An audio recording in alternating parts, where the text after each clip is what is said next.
Assalamualaikum warahmatullahi wabarakatuh. Hari ini kami akan membentangkan tentang pengurusan jenazah.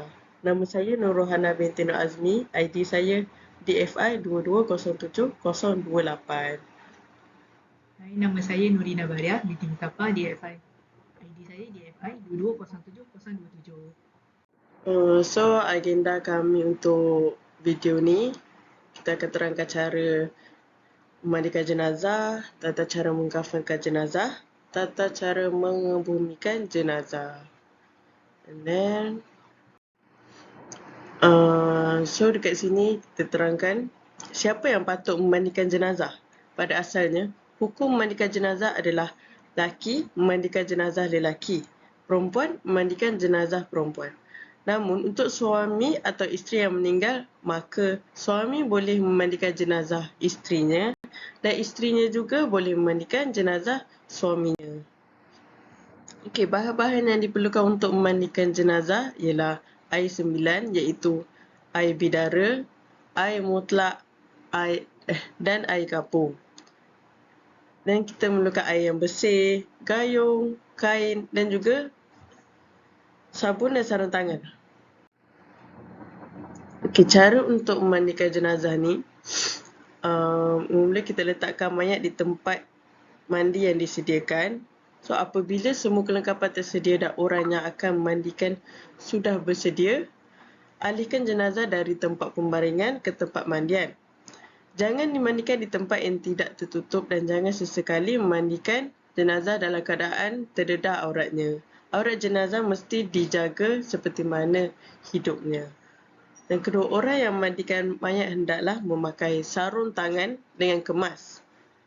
Yang ketiga, siramkan mayat dengan air biasa dari hujung kepala hingga ke hujung kaki.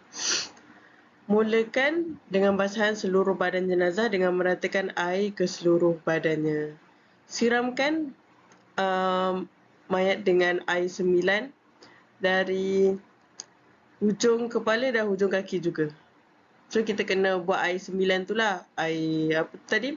Air mutlak, air kapur dengan air bidara. Semua tu kena buat 3 kali. Sebab tu nama dia air 9.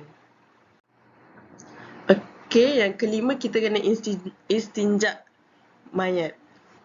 Angkat sedikit bahagian kepalanya hingga paras dada untuk mengeluarkan najis-najis yang berada di dalam perut. Tekan perut, yang seterusnya, tekan perutnya untuk memudahkan najis keluar. Mengeluarkan kotoran dalam perutnya dengan menekan atau memicik-micik perutnya secara perlahan-lahan dan berhati-hati dengan menggunakan kain alas agar tidak tersentuh auratnya. Sekiranya najis keluar, bersihkan kedua-dua kemaluannya dengan tangan secara berlapik. Seterusnya, siram dan basuh dengan air sabun. Kemudian, gosok giginya, lubang hidung, lubang telinga, celah ketiaknya, celah jari tangan dan celah jari tangan, kaki dan rambutnya. Gunakan putik kapas atau seumpama dengannya untuk membersihkan bahaya bahagian tersebut. Selepas itu kita siram atau basuh seluruh anggota mayat dengan air sabun juga. Dan sambil tu kita kena berniatlah. Ini contoh untuk lafaz niat mandikan jenazah lelaki di atas dan lafaz mandikan jenazah perempuan di bawah. Seterusnya, terlentangkan mayat, siram atau basuh dari kepala hingga hujung kaki 3 kali dengan air bersih. Kemudian siram sebelah kanan 3 kali dan siram sebelah kiri 3 kali. Kemudian mengiringkan mayat ke kiri, basuh bahagian lambung kanan sebelah belakang. Dan kita kena mengiringkan mayat ke kanan, basuh bahagian lambung sebelah kirinya pula. Terlentangkan semula mayat, ulangi menyiram dari kepala hingga hujung kaki. Okey. Dan kita kena sediakan air kapur barus, campurkan sedikit kapur barus ke dalam bekas baldi dan seumpamanya, kemudian jirus ke seluruh badannya. Tutup seluruh anggota mayat dengan kain nipis, siram air yang dicampurkan dengan kapur barus di atas kain dari kepala hingga ke hujung kaki. Okey, selepas tu kita kena ambilkan wuduk untuk mayat ni, jenazah ni. Okey, ni contoh lafaz. Ini memang lafaznya untuk jenazah lelaki di atas dan jenazah perempuan di bawah. Kemudian kita kena lapkan dengan menggunakan tuala pada seluruh badan mayat. Selesai mandian, keringkan tubuh jenazah dengan tuala dan letakkan tuala atasnya. Cawatkan bahagian kemaluan mayat dengan cawat yang disediakan dan ditutup seluruh tubuhnya dengan kain. Selepas tu, mayat diusung ke tempat pembaringan untuk dikafankan. Segala apa-apa yang tercabut dari anggota mayat hendaklah dimasukkan ke dalam kafan bersama dengan mayat. Contoh, rambut, kuku dan lain-lain lah. Okey, ini adalah contoh video untuk mengkafankan mayat. Ini untuk jenazah wanita lah. Okey. Cara mengukur kain kafan. Lebihkan 2 jengkal atau ukur dengan melipat kain dari ujung kepala sampai bahu. Begitu pula untuk yang di bawahnya. Lipat dari ujung kaki ke betis. Lalu potong. Ambil tepinya sekitar 3 cm.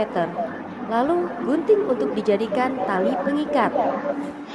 Potong kain lagi seperti tadi, lalu satukan dengan kain pertama dengan cara dijahit jelujur untuk dijadikan sebagai lapisan pertama. Untuk baju, kain dilipat 2, lalu ukur dari bahu ke lutut. Kemudian kita potong.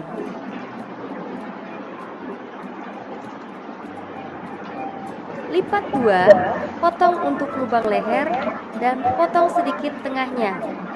Kemudian kita lipat.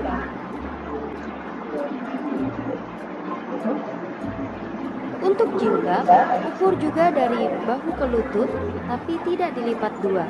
Bisa juga dengan ukuran 1x1 atau 1x1,5 meter. Untuk kain dilipat 2. Ukur dari pinggang kiri ke pinggang kanan. Jika ada kain lebih, kita bisa ambil tepinya sekitar 3 cm, lalu kita potong untuk dijadikan tali pengikat.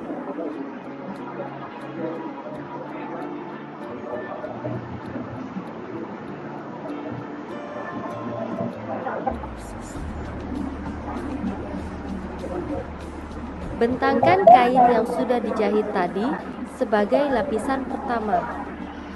Lalu disusul lapisan kedua.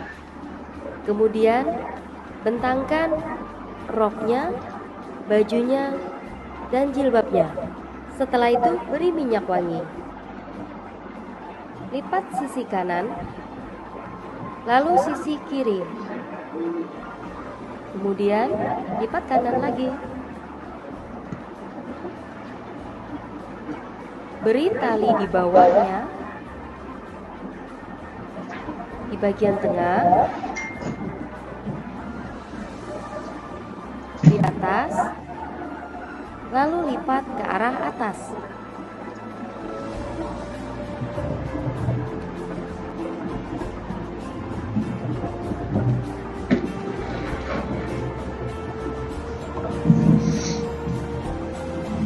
Bagian kepala dilipat ke bawah.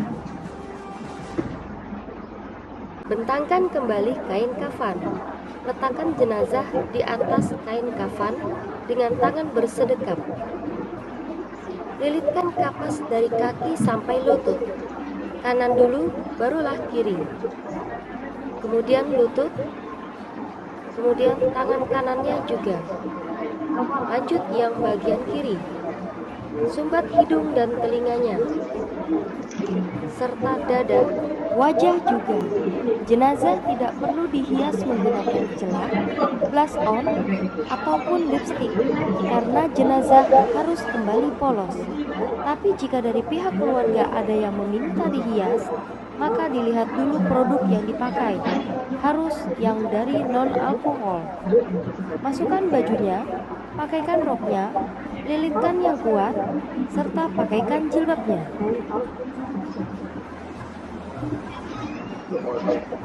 Lanjut lipat kain dari kiri ke kanan, selipkan di bawah badan jenazah, lalu kanan ke kiri.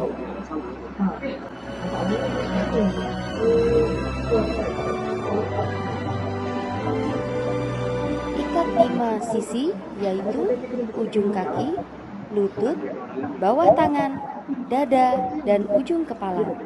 Posisi ikatan di sebelah kiri jenazah. Hal itu dikarenakan saat di dalam kubur, tubuh jenazah menghadap kiblat. Jadi, jenazah menindih tangan kanan.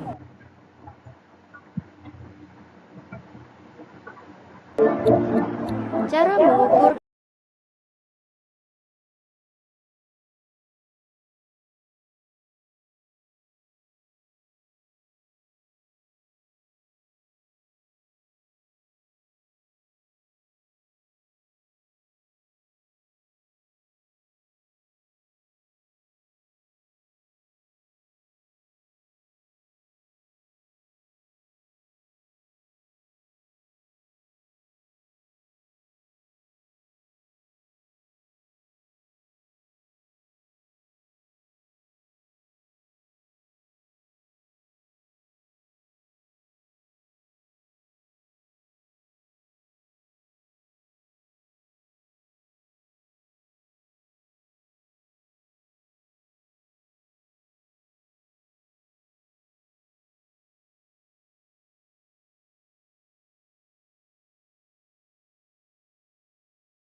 Tata cara mengebumikan jenazah.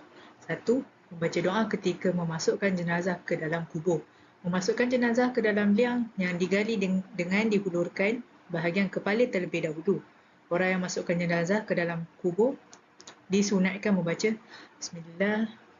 Bismillahi wa ala millahi Rasulillah, dengan nama Allah dan atas agama Rasulullah. Kemudian membaca doa untuk jenazah.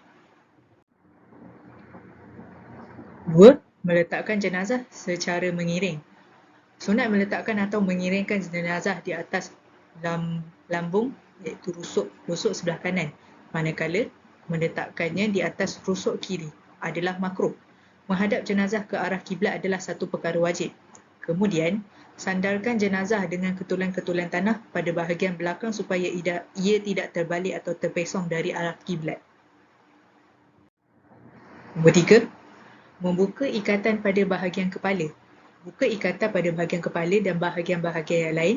Selain itu, disentuhkan pipi jenazah di atas tanah sama ada dengan dibuat bantal dari kepalan tanah atau diletakkan pipinya terus ke atas tanah. Nombor 4. Menutup liang dengan papan.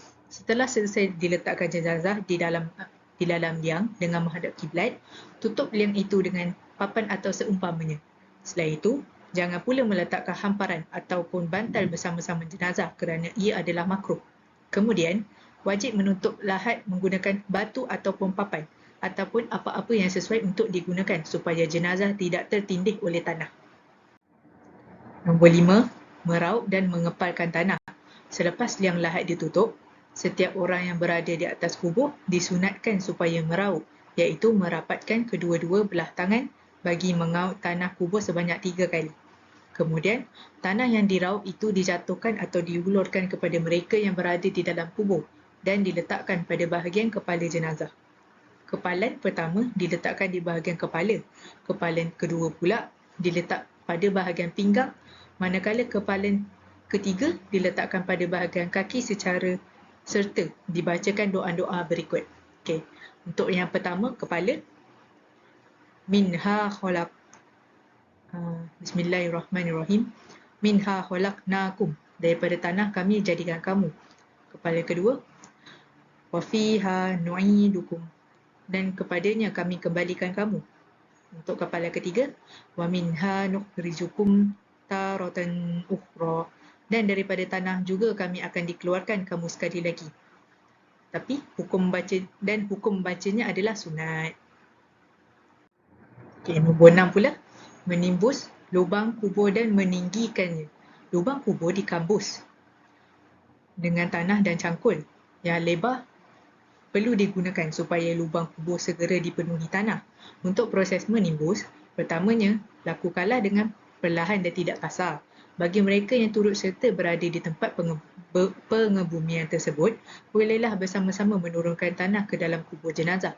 Sunat juga untuk tidak menambah tanah yang lain. Cukup hanya dengan tanah yang digali keluar dari kubur itu. Selain itu juga, sunat juga kita meninggikan kubur kira-kira sejengkal supaya ia diketahui, diziarahi dan dihormati oleh orang. Nombor 7. Menandakan kubur dengan batu atau nisan. Tujuannya untuk memudahkan orang yang ingin menziarahinya mengenali di mana kuburnya. Letakkan batu penanda tersebut pada sebelah atas kepala jenazah. Hukumnya adalah sunat. Meletakkan batu-batu kecil di atas kubur tanah. Hukumnya juga adalah sunat.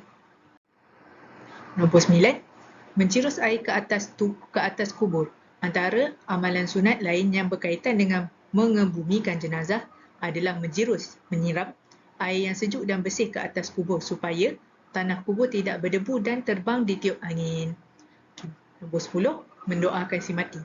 Selepas selesai mengebumikan jenazah, semua orang yang hadir di tanah perkuburan disunatkan untuk berhenti seketika di sisi kubur bagi mendoakan jenazah supaya tetap selain mendoakan supaya Allah Subhanahu Wa Taala mengampunkan segala kesalahan jenazah. Ketika ini, sunat bagi orang yang berdoa menghadap ke arah muka jenazah. Nombor 11. Membacakan talqin. Apabila selesai mengebumikan jenazah, sunat untuk membaca talqin sekiranya jenazah seorang yang berakal dan balik, ataupun jenazah yang gila namun sebelum jadi gila, dia adalah orang yang berakal dan balik. Membaca talqin sesudah dikemumikan jenazah ialah suatu amalan yang baik. Terima kasih, sekian daripada kami.